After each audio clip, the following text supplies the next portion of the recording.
ایک جنازے کا اعلان ہونا ہے, ایک کلا کا ہونا ہے, ایک 10ویں کا ہونا ہے, اور کی ہونا ہے حضرت, اب وہ بھی نہیں ہونے ہے. ویسے حضرت جی ماشاءاللہ علماء بھی بیٹھے ہیں, مجھے اعلان کی بھی سمجھ نہیں آتی. وہ جنازے میں بندہ مجھے کہتا ہے جی اعلان کر دو کل کل 10واں کٹھا ہی ہوئے گا. میں یار تو پاگل تے نہیں, وہ کول تے تیجے دن ہوندا ہے تے 10واں 10ویں دن ہوندا ہے, میں کس طرح کہہ رہا کہ کول تے 10واں کل کٹھا ہوئے گا بھائی. یا پھر یہ کہو کہ بھائی کل سالے ثواب کی محفل ہوگی, 10واں 10 دن کے بعد ہوتا ہے, کل 3 دن کے بعد ہوتا ہے اعلان. اب وہ بھی نہیں ہونا حضرت, وہ بھی گیا حضرت جی. 40 اینے نوں جی کر لینا حضرت جی.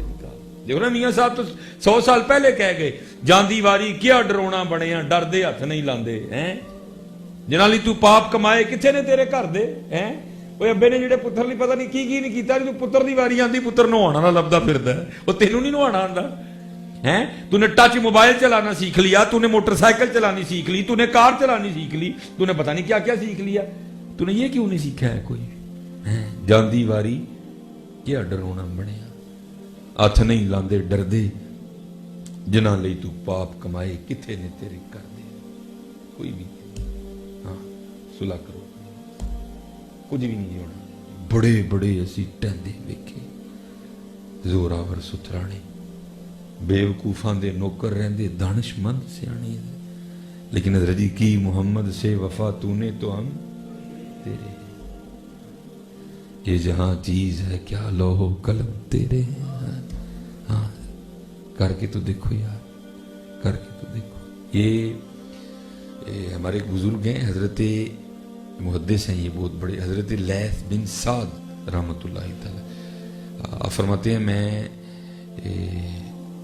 جو ہے نا وہ اپنے گھر سے پیدل حج کرنے کے لیے گیا. تو یہ پہاڑی ہے مکہ شریف میں, کوہ ابو قبیس, ٹھیک ہے جی. تو اب تو جب وہ حرم کی توسیع ہوئی نا تو کافی یہ پہاڑی کٹ گئی ہے, لیکن اس وقت تو موجود تھی یہ کوہ ابو قبیس. آپ فرماتے جمعے کا دن تھا, میں عصر کی نماز پڑھ کے نا کوہ ابو قبیس پہ گیا. تو آپ فرماتے ہیں وہاں ایک بزرگ بیٹھے تھے. آپ فرماتے ہیں میں ان کے تھوڑا پیچھے بیٹھ گیا, اور فرماتے ہیں وہ اللہ کی بارگاہ میں نا مناجات کر رہے تھے. کہتے پہلے انہوں نے نا ایک سانس میں اتنی بار یا ربو یا ربو یا ربو کہا. آپ فرماتے ہیں میں دیکھ رہا تھا کہ ان کی گردن کی رگیں پھول گئیں اور رنگ سرخ ہو گیا. کہتے ہیں حضرت نے چھوڑ دیا. کہتے پھر اسی طرح یا اللہ اتنی بار کہا کہ رگیں پھول گئیں, رنگ سرخ ہو گیا, پھر حضرت نے چھوڑ دیا. پھر اسی انداز سے یا رحمان ہوں, پھر اسی انداز سے یا رحیم ہوں, پھر اسی انداز سے یا رحم الرحیم ہوں. کہتے جب کہہ چکے نا تو پھر عرض کیا کرتے ہیں, یا اللہ میرا جی انگور کھانے کو چاہ رہا ہے, مجھے انگور تو کھلا, اور میرے کپڑے پرانے ہو گئے ہیں, مجھے نئی چادریں تو عطا کر. حضرت لیث بن سعد کہتے ہیں میں نے دیکھا تو ان کے سامنے نا ایک انگوروں کی ٹوکری پڑی تھی, حالانکہ وہ انگوروں کا سیزن نہیں تھا, اور کہتے ہیں ان کے سامنے انتہائی صاف اور شفاف 2 سفید رنگ کی چادریں بھی پڑی تھی. میں بڑا حیران ہوں یہ کدھر سے آئیں. آپ فرماتے جب انہوں نے انگور کھانے کے لیے ہاتھ ٹوکری کی جانب بڑھائے نا تو میں بھی جا کے بیٹھ گیا, اور میں نے عرض کی حضور نا انگوراں جو میرا بھی حصہ ہے. کہتے تیرا حصہ کہاں سے آ گیا. کہتے میں نے عرض کی حضور جب آپ اللہ سے انگور مانگ رہے تھے تو میں بھی آمین کہہ رہا تھا. کہتے ہیں اچھا چل کھا لیکن جمع نہ کرنا ہے, کھا لیکن جمع نہ کرنا. آپ فرماتے میں نے انگور کھائے, انگور میں بیج نہیں تھے. آپ فرماتے اتنے لذیذ انگور نہ پہلے کھائے نہ بعد میں کھائے. کہتے پیٹ بھر کے کھائے, لیکن کمال یہ تھا کہ ٹوکری میں سے انگور کم نہیں ہوئے کوئی بھی. کہتے جب پیٹ بھر گیا میں نے کہا حضور بس. فرماتے ہیں ایک چادر میری طرف کر کے کہتے ہیں پھر اس میں بھی تیرا حصہ ہے, یہ بھی رکھ لے. کہتے میں نے عرض کی نہیں حضور میں تو آج کرنے کے لیے آیا ہوں, میرا لباس ٹھیک ہے مجھے نہیں. فرماتے پھر فرمانے لگے چل پیچھے ہٹ, مجھے تو کر لینے دیں. کہتے میں پیچھے ہٹ گیا. حضرت نے ایک چادر بطور تہمت نیچے باندھ لی اور ایک چادر اپنے اوپر اوڑھ لی, اور آپ کوہ ابو قبیس سے نیچے اترے اور صفا مروہ پہ آئے. کہتے جب صفا مروہ کے درمیان آئے نا تو فقیر آیا اور آ کے عرض کرتا ہے اے فرزند رسول علیہ الصلوۃ والسلام, یہ پرانی چادریں مجھے دے دیں, اللہ آپ کو پھر جنت کی چادریں عطا کرے. کہتے انہوں نے وہ پرانی چادریں اسے دیں اور دے کے نہ چلے گئے. کہتے میں نے فقیر سے پوچھا وہ یہ کون بزرگ ہیں. تو آپ فرماتے ہو فقیر مجھے حیران ہو کے کہتے تو ان کو نہیں جانتا. کہتے میں نے کہا نہیں میں نہیں جانتا. تو کہتے ہیں اسے مجھے تعارف کروایا یہ امام جعفر صادق رضی اللہ تعالیٰ عنہ, ہی محمد سے وفا تو نے تو ہم تیرے ہیں یار. یہ 4 پہلی جھوٹ بولتا پھرنا ہے. ہاں تو وفادار ہو تیری جنتوں انگور پہ جائیں گے ہیں. ہاں اور یاد رکھو بڑے وفادار لوگ تھے حضرت. یہ علماء کے اسپیشل اس بات کی باریکی کو سمجھیں گے. میں ایک دن حضرت وہ پڑھ رہا تھا، آئے ہائے ہائے ہائے ہائے، تو لکھا ہے کہ حضرت نے نا بڑا قیمتی جبہ پہنا ہوا تھا، برانڈڈ جبہ، جس کو میں کہہ سکتا ہوں برانڈڈ جبہ آپ نے پہن رکھا تھا. تو حضرت سفیان ثوری رحمۃ اللہ تعالی علیہ، ایک ہوتا ہے حضرت جی تنقید برائے تنقید، وہ میرے معاشرے کو بڑی عادت ہے تنقید برائے تنقید. ایک ہوتا ہے تنقید برائے اصلاح. آپ نے نا تنقید برائے اصلاح کی. عرض کرتے ہیں حضرت یہ خاندان نبوت کا لباس نہیں ہے، یہ لباس نہیں آپ کو جچتا. تو لکھا ہے امام جعفر صادق رحمۃ اللہ تعالی علیہ نے وہ جبے کے بٹن کھول کے دکھائے تو نیچے حضرت نے بوری کا لباس پہن رکھا تھا. فرمانے لگے سفیان اے جبہ میں لوکاں لی پایا تاں اتے پایا، اے اپنے یار لی پایا تاں تھلے پایا. کتنا خلاص تھا حضرت لوگ، اتنا وہ دکھاوے سے بچتے تھے. فرمایا سفیان یہ میں نے لوگوں کے لیے پہنا ہے اس لیے اس کو اوپر پہنا ہے، یہ میں نے اپنے یار کے لیے پہنا ہے اس لیے اس کو نیچے پہنا ہے.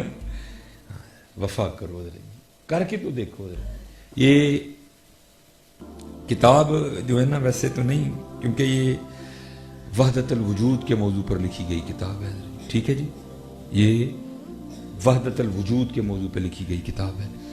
تو بہرحال اب تو خیر بازار سے ملے گی بھی نہیں ہے. گل حسن شاہ قادری رحمۃ اللہ تعالی اس کے مصنف ہیں تذکرہ غوثیہ، اور جس کا مرشد نہیں اس کو یہ نہیں کتاب پڑھنی چاہیے، بہت خرابی ہوگی. یہ اسی کو پڑھنا چاہیے جس کے پیچھے مرشد ہو حضرت. وہ کیونکہ یہ ملفوظات ہیں حضرت غوث علی شاہ قلندر قادری رحمۃ اللہ تعالی. گل حسن شاہ اس کے مصنف ہیں حضرت. تو لکھا ہے کہ میں صدر جی میں بس مجھے اندازہ ہے کہ ٹائم کافی ہو چکا ہے، میں بس بات مکمل کر دوں، آپ نہ ٹینشن لیں. میں بڑا حساس ہوں اس حوالے سے، میں خود بڑا حساس ہوں اس حوالے سے کہ اللہ کی مخلوق کا آزمائش میں نہ پڑے. میں خود بڑا حساس ہوں. تو وہ جو ہے نا اس میں گل حسن شاہ قادری رحمۃ اللہ تعالیٰ لکھتے ہیں کہ انڈیا پاکستان ابھی جدا نہیں ہوا تھا. تو وہ انڈیا کا بڑا مشہور دریا ہے، دریا جمنا، ٹھیک ہے. اس میں لکھا ہے کہ دریا جمنا میں نا باڑھ آ گئی، سیلاب آیا. اور اب تو حضرت کیونکہ دریاؤں کے ارد گرد پتھروں کے بند گئے ہیں، اب تقریباً دریا اپنی حدوں میں بہتے ہیں. اب دیکھیں نا جب داتا حضور لاہور جلوہ گر ہوئے تھے تو اب راوی کے کنارے جلوہ گر ہوئے تھے. اب راوی کہاں ہیں، داتا حضور کہاں ہیں، ٹھیک ہے جی. جب بابا صاحب آ کے پاک پتن شریف بیٹھے تھے تو آپ تو دریا کے کنارے بیٹھے تھے. اب پاک پتن شریف کہاں ہیں اور دریا کہاں ہیں، رخ بدلتے ہیں. وہ کیا ہوا، دریا نے نا رخ بدل لیا، دریا گاؤں کی جانب چل نکلا. اب سب کو پتہ ہے جی پانی پہ کس کا دور ہے، روک سکتا پانی کوئی نہیں روک سکتا. لیکن تب لوگ اتنے پڑھے نہیں تھے، لیکن لوگ تھے یقین والے. آج ہم پڑھ گئے ہیں لیکن یقین ہم پہ کوئی نہیں ہے. وہ سارے لوگ اکٹھے ہو کے نا شاہ صاحب کی خدمت میں آئے. آگے عرض کی تھی حضور دریا پنڈ نو ٹر پہ ہے، ہوں دریا کے کدا زور ہے، تسی اللہ والے ہو. ہر مشکل دی کنجی یارو ہاتھ مرداں دے آئی، مرد نظر کرے جس ویلے مشکل رہے نہ کائی. شمع کشتہ کو جلا سکتی ہے موجے نفس کی، الہی کیا چھپا ہوتا ہے اہل دل کے سینوں میں. عرض کی تھی حضور کوئی دعا فرماؤ دریا رخ بدل جائے، نہیں تو سارا پنڈ رڑ جانا ہے. آپ نے فرمایا انج کرو کئیاں چکو تو آؤ میرے نال. بند تو تھا نا لیکن کچا بند تھا. آپ چڑھے بند پہ اور آپ نے نا وہ بند توڑنا شروع کر دیا اور سارے پنڈ والے نے کیا تھی بھی توڑو. جن کہیں منن والے ہیں وہاں تمہیں پتا ہے کت کو ہوں جی. وہ جناب انہوں نے کہا شاہ جی بند نے تو بچایا دریا، اگر بند بھی توڑ دیں گے پھر تو گیا سارے کا سارا گاؤں. یہ آپ کیسی باتیں کر رہے ہیں، ہم نے نہیں یہ کام کرنا کوئی. وہ سارے چھوڑ کے نا چلے گئے. شاہ اور کلے لگے دے مٹھا بند کرو چڑھنے دے. اب سارے جا کے لوگ چھتوں پہ چڑھ گئے، ابھی پانی آیا ابھی پانی آیا. پانی تو آیا کوئی نہیں. شاہ اور مونڈے دے کلی کئی رکھ کے نا کلے ہی پہ آن واپس. اس وقت تو کسی نے شاہ صاحب کی جانب توجہ نہیں کی، سارے دریا کی جانب بھاگے. وہ لکھا ہے تذکرہ غوثیہ میں جب جا کے دیکھا تو دریا 2 کوس پیچھے چلا گیا تھا. پانی اترا نہیں، اس نے رخ ہی بدل دیا، دریا اپنی سمت ہی تبدیل کر گئے. سب بڑے رام ہوئے بھائی یہ کیا ہو گیا. اب وہ سارے نا شاہ صاحب کے پاس آئے قصور معاف کروانے. شاہ صاحب پیر تو ہونڈے دے سن، حضور معافی دے دے. مسکرا کے کہنے لگے کوئی نہیں جاؤ. عرض کی تھی حضور نے راز بھی تے دسو نا. فرمایا کیڑا؟ یہ حضور دریا 2 کو پڑے کیویں ٹر گیا. فرمایا خود ہی کہہ رہے ہو راز ہے تو پھر راز ہی رہنے دو. نہیں حضور دسو تو صحیح. آپ نے فرمایا یار گل ہے وے ਬੰਨ ਭਰਨਾ ਸ਼ੁਰੂ ਕੀਤਾ, ਤੁਹਾਨੂੰ ਵੀ ਕਿਹਾ, ਤੁਸੀਂ ਤੇ ਭੰਨਿਆ ਕੋਈ ਨਹੀਂ, ਤੁਸੀਂ ਟੁਰ ਗਏ। ਮੈਂ ਮੱਠਾ ਮੱਠਾ ਭੰਦਾ ਰਿਹਾ ਤੇ ਨਾਲ ਅੱਲਾ ਦੀ ਬਾਰਗਾਹ 'ਚ ਅਰਜ਼ ਕਰਦਾ ਰਿਹਾ, ਯਾ ਅੱਲਾ ਇਹ ਪਾਣੀ ਐਵੇਂ ਨਹੀਂ ਸਾਡੇ ਪਿੰਡ ਵੱਲ ਟੁਰਿਆ, ਤੇਰੀ ਮਰਜ਼ੀ ਨਾਲ ਟੁਰਿਆ ਹੈ, ਤੇ ਤੇਰੀ ਮਰਜ਼ੀ ਸਾਡਾ ਪਿੰਡ ਡੋਬਣ ਦੀ ਹੈ, ਤੇ ਮੈਂ ਤੇ ਤੇਰਾ ਬੰਦਾ ਮਨ, ਤੇ ਮੈਂ ਤੇ ਤੇਰੀ ਰਜ਼ਾ 'ਚ ਰਾਜ਼ੀ ਹਾਂ,